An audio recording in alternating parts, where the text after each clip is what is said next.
en exclusivité mondiale. Mesdames et messieurs, veuillez accueillir le bachelor des filles de Mpaka.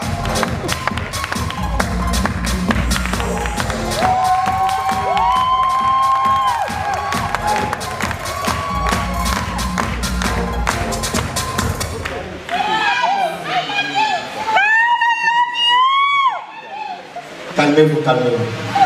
Le peuple est là. Bonsoir à tous et hauts. Bonsoir Brazzaville. Alors je me présente, moi c'est Carl Virel. Je suis viril. Ma maman s'appelle Virgile. Mon papa c'est un vigile. Je suis vierge, mais puceau. Alors mesdames et messieurs, moi c'est Carl Virel. Je viens de Pointe-Noire. J'aurais bien aimé vous emmener les Makwala, mais il n'y a pas les Makwala à Pointe-Noire. Les Makwala sont en voie de disparition à Pointe-Noire. C'est comme ici à Brazzaville, les filles vierges de Makwaka. Elles sont en voie de disparition. La différence, ce qui lie la disparition des Makwala à Pointe-Noire et les filles vierges de Makwaka, c'est qu'il y a eu pêche abusive. Allez, plus intelligent.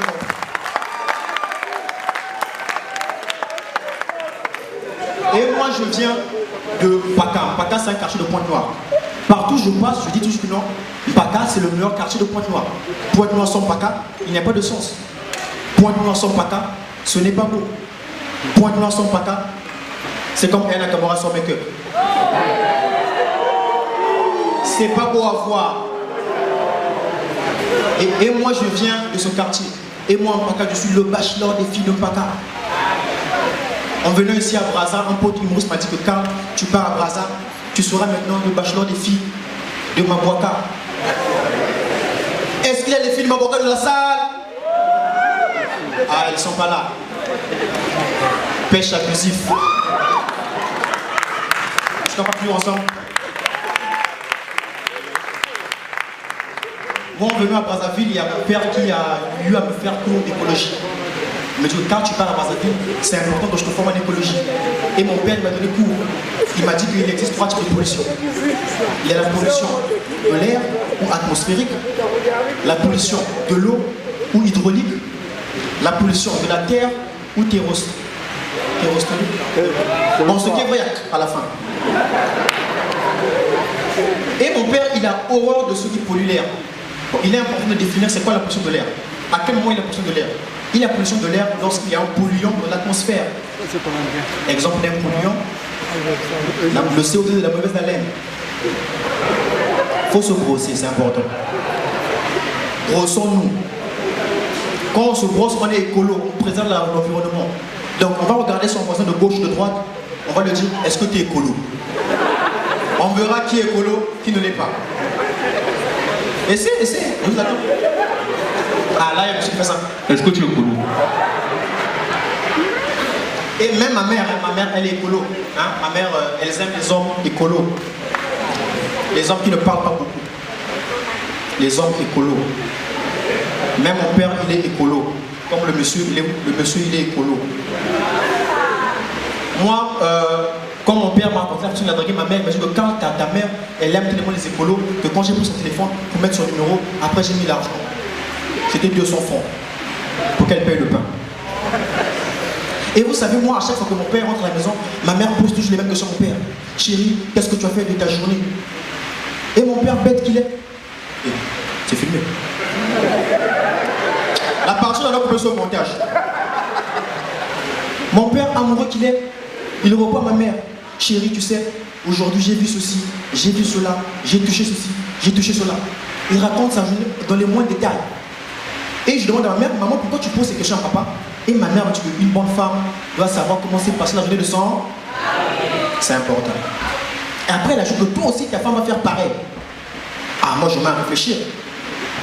Mais moi, quand je serai gynécologue, je vais dire comme ma femme.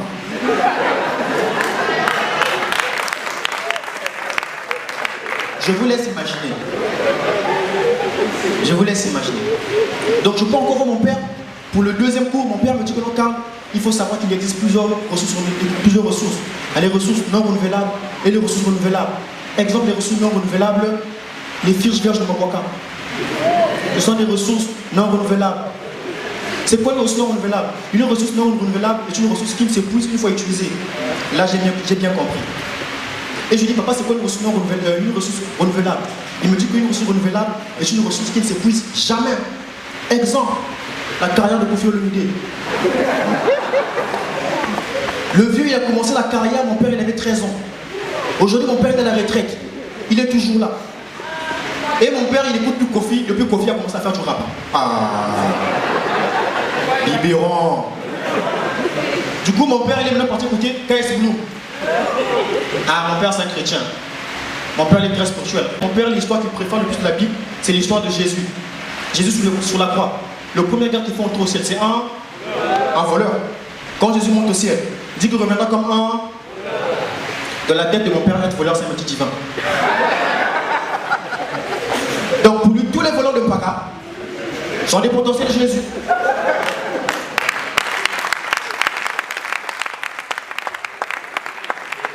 Donc, quand un voleur vient voler la bouteille de gaz, il ajoute la poussinière. Jim.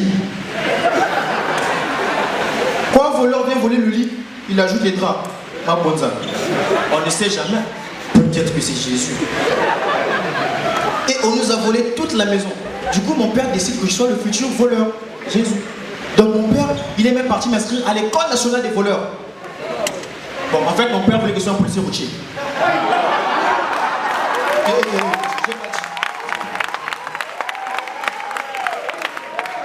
Et je dis, papa, je ne peux pas être un policier routier parce que les policiers routiers, ils ont une durée de vie très courte. Hein. C'est pas que vous avez remarqué ça. Parce que les gars, quand ils enchaînent les 2000, il y a un 2000 d'un féticheur là, tu vas entendre, oh, il matricule 000420. Oh, un fois là.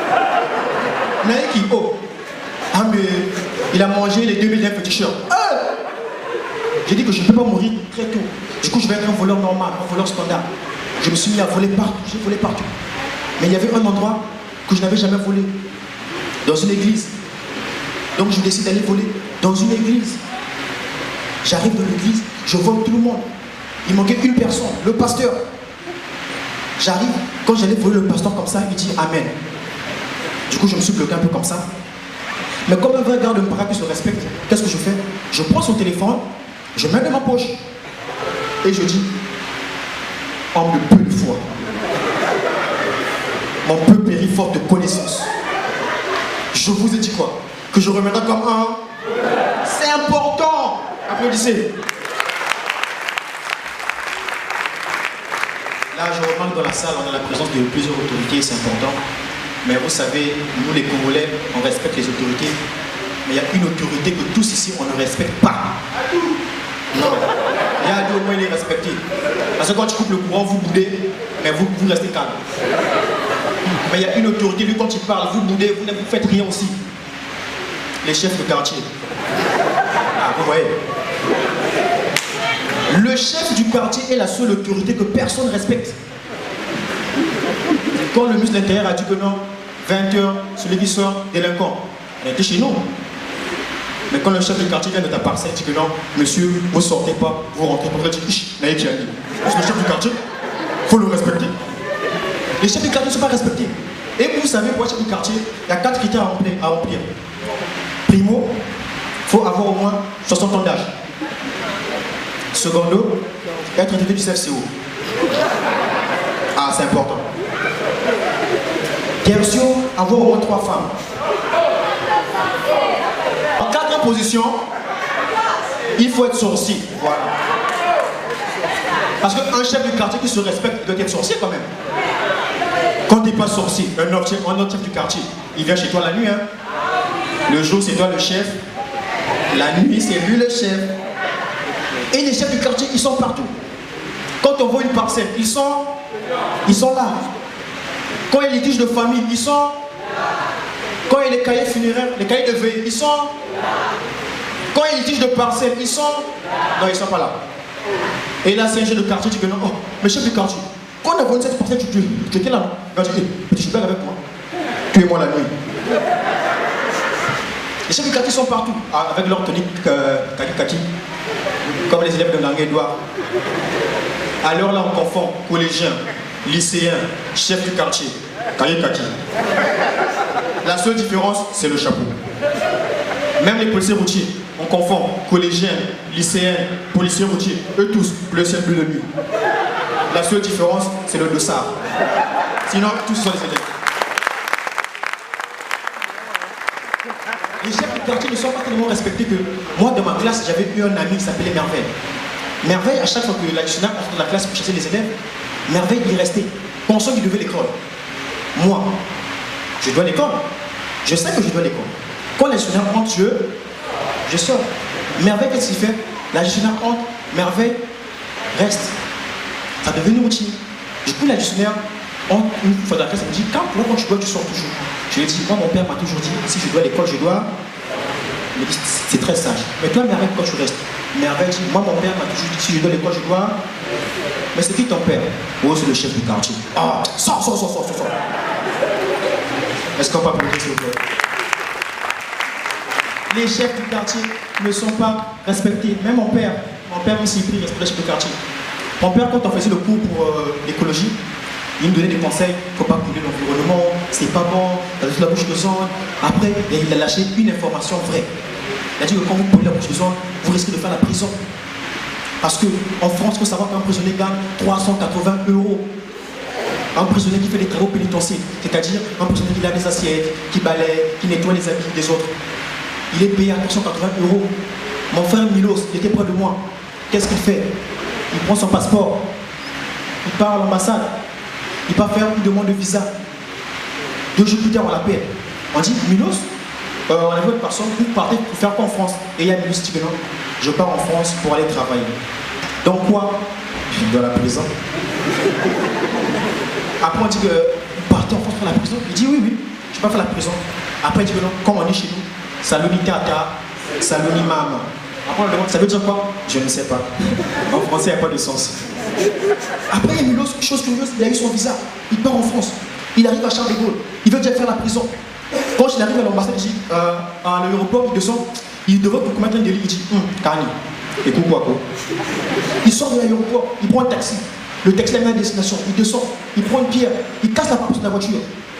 Le chauffeur, ça l'a étonné. Monsieur, pourquoi vous cassez la pare-brise? Il dit que je suis venu travailler. Ça fait déjà 2 ans que je suis arrivé. On ne m'a pas encore intégré. Le chauffeur l'a pris que, comme s'il était un grand fou.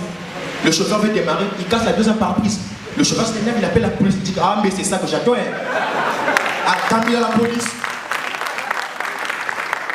Il dit, t'as mis à la police, mais la police qui est là, je dois faire la prison.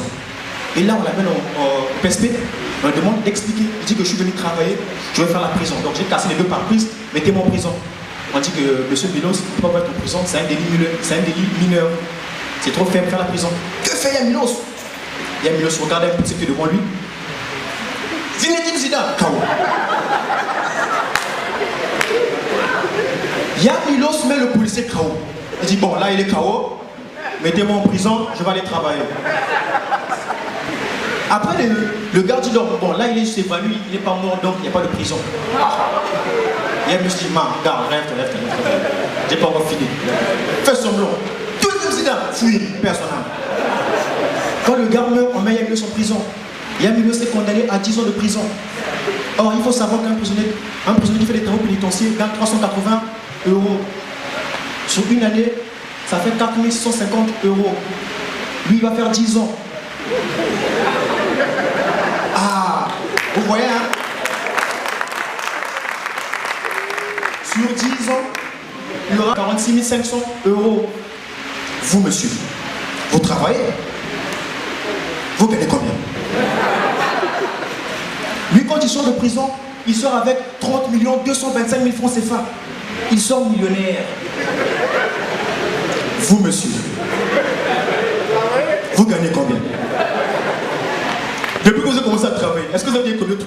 30 millions? Non. Même votre frère, je le connais. Votre frère, il a fait 7 fois le bac. Pourquoi pour votre frère a manqué le bac la 2e fois? Vous ne l'avez pas envoyé en France? Au moins, il allait faire la prison. Même votre mère sera fière de lui. Moi, l'amour, 9 mois pas enlevé. L'argent. Même lorsqu'il sort de prison, il sort avec 30 millions 225 000 francs.